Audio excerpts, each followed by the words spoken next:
Geçen hafta yayınlamış olduğum şu ağız kısmında boncukları olan kutunun daha kare olanını yapacağım.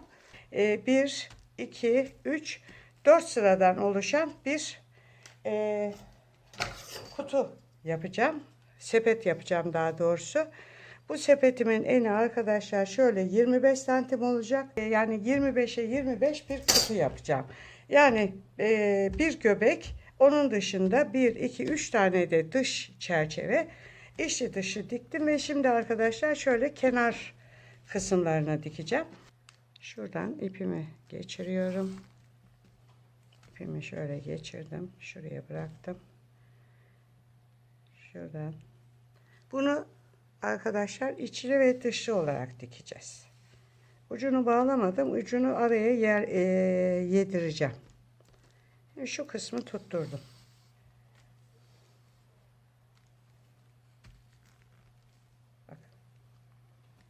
Bakın.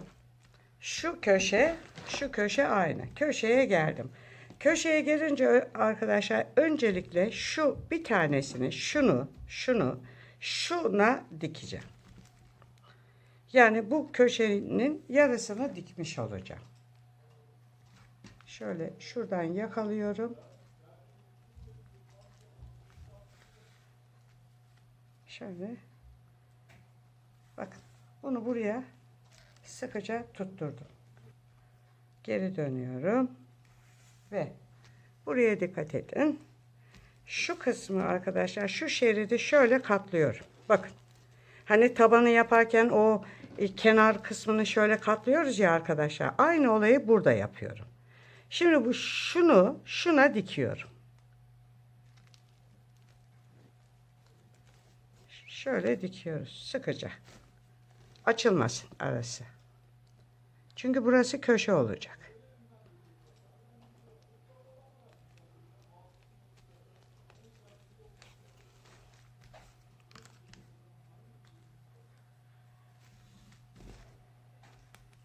Şöyle zannediyorum sıkı oldu. Şimdi arkadaşlar bakın burada böyle bir nasıl diyeyim, piramit gibi bir şeyimiz oluştu. Burayı şöyle tutuyoruz. Bu sefer şuna dikiyoruz. Şuradan yakaladım. Ve şuradan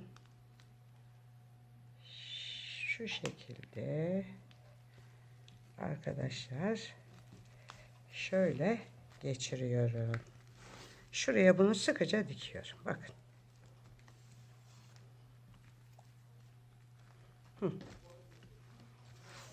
Ve şuradan tekrar bir daha yukarıya çıkayım. İyice köşemiz sabitlenmiş olsun. Bakın.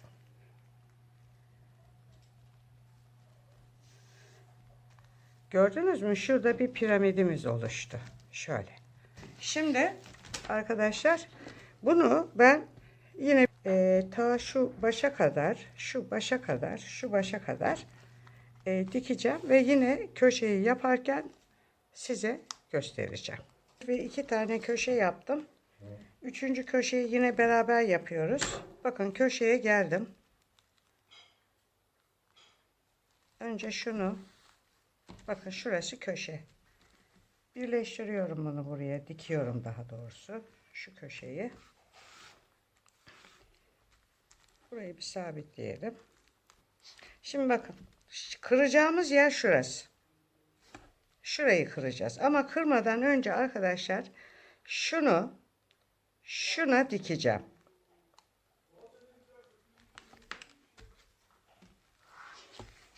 Şu şekilde bunları birleştiriyorum.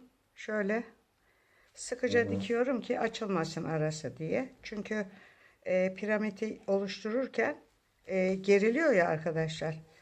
İp gözükür veya misinayla dikiyorsanız misina gözükür. Onun için bu kısımda birkaç tur atalım. Şöyle sıkıca olsun. Şuradan şöyle yakalıyorum ve piramidimi oluşturdum. Bakın kırdım ve bu piramidimi oluşturup burayı sıkıca dikiyorum birbirine. Bir tur daha atayım şöyle. Bu şekilde. Şöyle arkadaşlar. Burayı sıkıştırdım. Bakın şöyle bir piramit oluştu. Bunu şimdi şuraya dikiyoruz. Ve köşemiz oluşmuş oldu.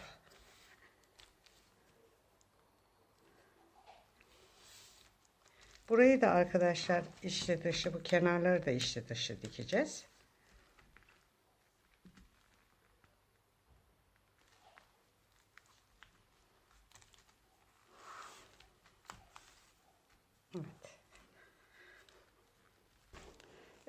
Kedim için hazırladığım oyuncak kutusunun tabanını yaptım, üstünü yaptım. Üstüne bu sefer arkadaşlar şu boncukları daha önceki yaptığım kutuda şu sivri yerlere koymuştum. Bu sefer şu aralara koydum. Şu aradaki mesafe yüksek olduğu için bir uzun bir kısa boncuk koydum arkadaşlar. Şimdi son 2 tane bıraktım. Onu da sizinle birlikte yapalım. Şimdi şuradan şöyle yukarıya çıkıyorum. Şöyle çıktım arkadaşlar. Bu yukarıdan aşağıya ineceğim şöyle. Onun için önce kısa bir boncuk takıyorum. Şöyle. Bir de uzun. Bunları taktıktan sonra şöyle bunu taktıktan sonra şuraya giriyorum. Şu alttan, şu aradan yukarıya çıkıyorum şöyle.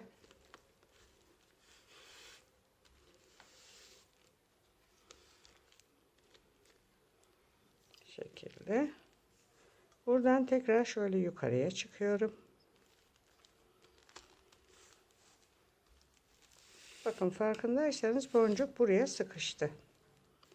Yine daha bir sağlam olması için şu içinden yine boncukların içinden alta iniyorum.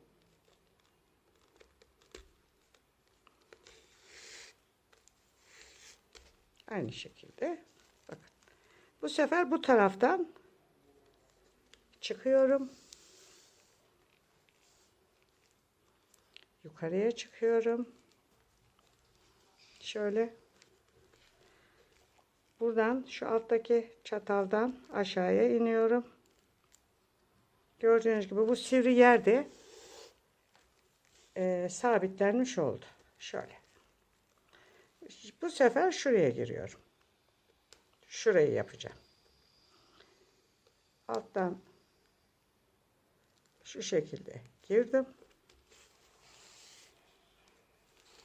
Boncuğumu takıyorum. İşte bir tane sarı. Bir de uzun. Boncuğumuzu takıyoruz. Buradan yine şuradan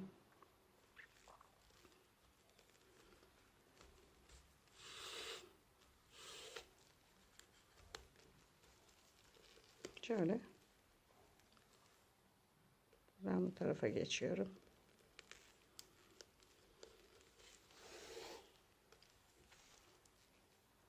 Yine boncuğumun içinden aşağıya iniyorum.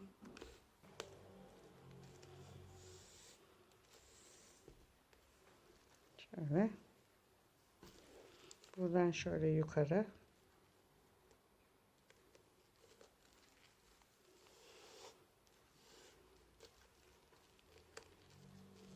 Çataldan tekrar aşağıya iniyoruz. Şöyle. Ve kutumun kenarları bitmiş oldu. Kutunun alt kısmını böyle tam direkt yere yapışık olmasın da birazcık yüksek olsun diye ayak yapacağım. Bakın şunu şuna takıyorum.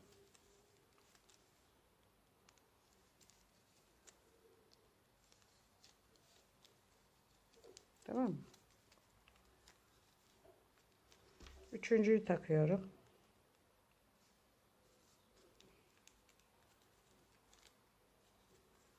Üçüncüyü takıyorum. Taktıktan sonra arkadaşlar çekiyorum ve arayı açıyorum şöyle. Şunu kırıp bakın şu şekilde kırıyorum. Şöyle sıkıştırıp düzeltiyorum. Gördünüz mü? Bakın. Şimdi Bir tane daha kağıt takıyorum. Zigzagımızı yaparken arkadaşlar kırarak ilerliyoruz. Şöyle aldım. Bakın.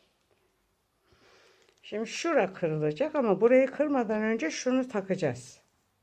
Bakın takıyorum.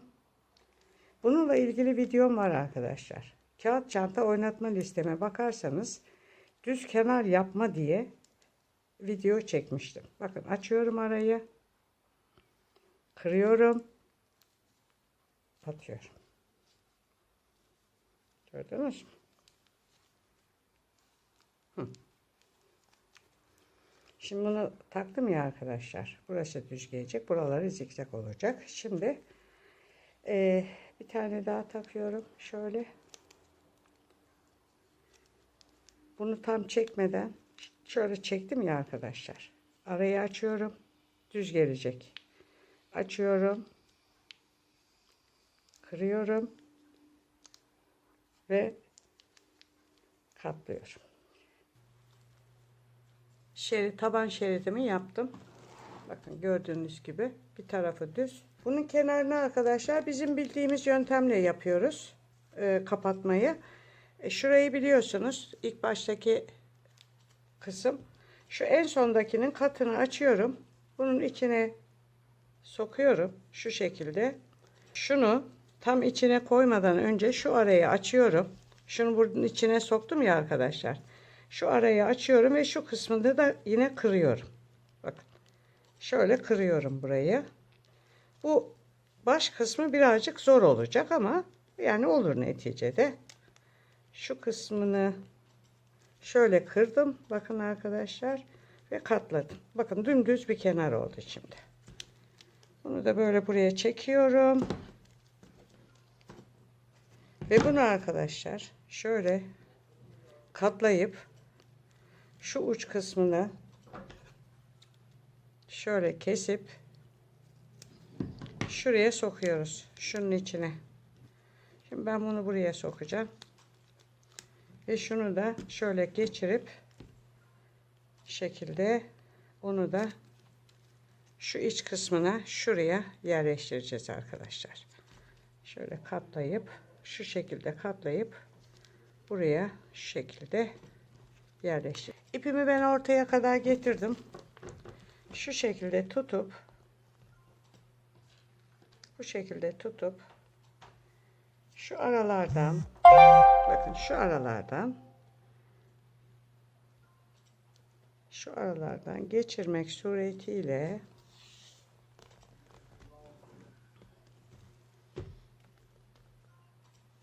şu kısma dikeceğiz. Şöyle arkadaşlar. Şu vaziyette dikeceğiz. Zaten dikme şekli değişen bir şey olmaz. Dikme hep aynıdır.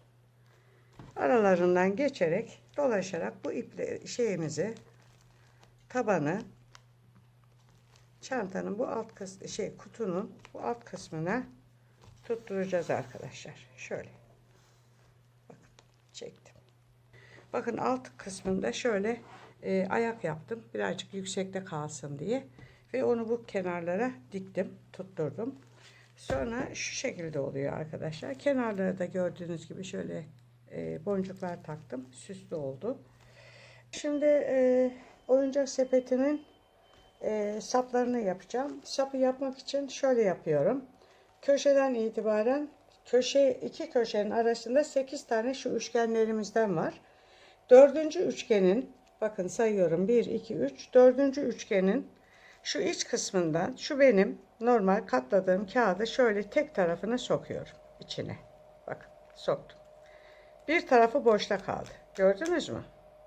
Şimdi bir tane daha alıyorum bundan. Bu sefer bunun dışarıdan ki yer var ya arkadaşlar. Bakın şu çatallı olan. Dışarıdan sokuyorum. Bir tanesini dışarıdaki kata sokuyorum. Şöyle içeriye girdirdim. Bakın bu boşta kaldı. Şimdi iki tanesi boşta kaldı. Gördünüz mü? Bu şekilde yapmamın sebebi şu arkadaşlar. Bunu bir çanta olduğunu, bir sırt çantası olduğunu düşünün. Sapın güçlü olması lazım. Kendini bırakmaması lazım. Onun için burada ben şöyle çift önlem, çift dikiş sap yapıyorum. Bakın. Şimdi bir tane aldım elime yine. Bu dıştakinin katının içine soktum. Şu aradaki iki tanesi boşta kaldı, içine girenler. Bunlar açıkta kalacak. Ve bunu alıyorum. Bu sefer öbür taraftakinin, içeridekinin katının içine sokuyorum. Bakın. Gördünüz mü?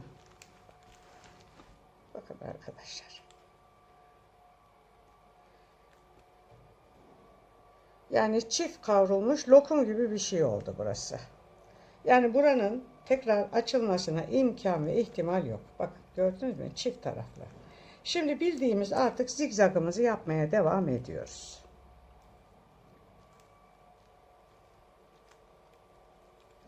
Ortaya kadar takacağım. Bakın. Gördünüz mü arkadaşlar? 7 sıra. Tam ortaya geldi 7 sıra. Şimdi bu tarafı yapacağım. Tek tarafını yaptım. Şimdi bu tarafı takıyorum. Bu tarafı da arkadaşlar aynı yapıyoruz. Alıyorum şeyimi, bir tanesini. Köşeden itibaren şu köşe 1, 2, 3, dördüncüden itibaren içeriye sokuyorum. Ve tek katı böyle açıkta kaldı. Gördünüz mü? Şöyle. Şimdi bir tane daha aldım. Bunu da aynı çatalın bu sefer iç kısmına taktım. İç kısmına. Bakın şöyle. Tek hattına.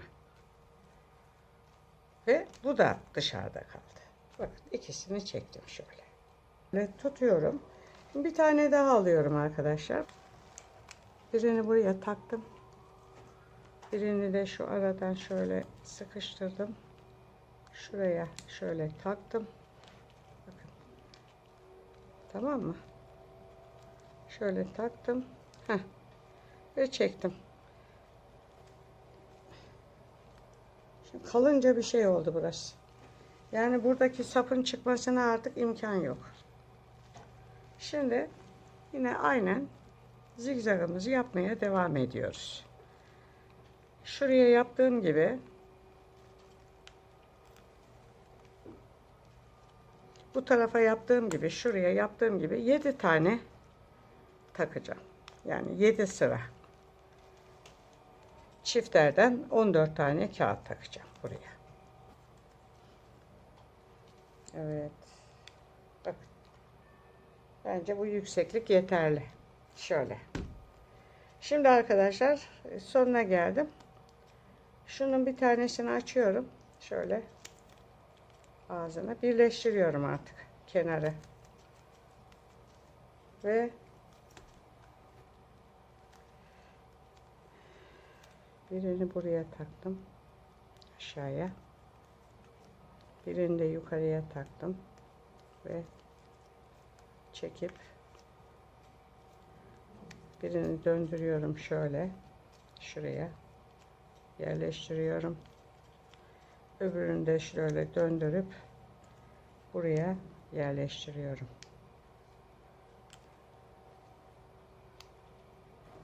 Evet. Bu şekilde oldu arkadaşlar. Şunu da şuradan şöyle sallayabilirim. Veyahut da bunu buraya dikebilirim. Şöyle tutamak olarak da.